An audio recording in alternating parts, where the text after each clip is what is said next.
Hello, and good day. Today, I'll be presenting how I analyzed the data, and I am excited to share the steps I followed and the challenges I encountered during this activity. How did I gather the data?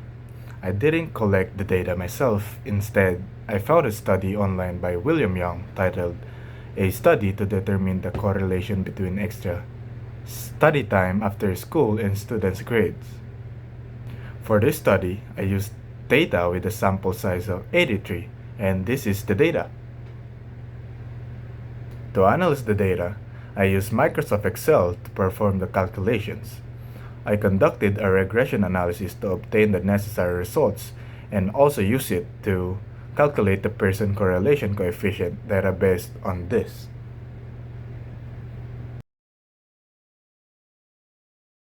The idea for this project came from wanting to understand how study time affects students' performance. I had a dataset containing student study minutes and their final scores, which provided an excellent opportunity to analyze the relationship between these two variables using regression analysis.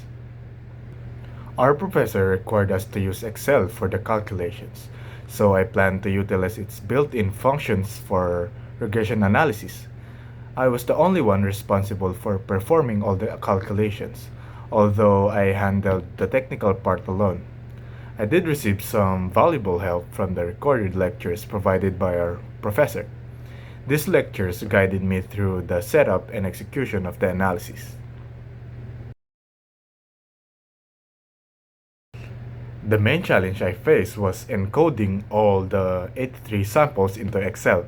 Inputting the data accurately took quite a bit of time and focus.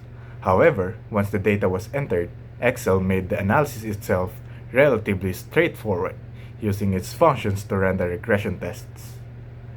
Since Excel was the required tool for this test, I focused on mastering its features to ensure everything was calculated correctly.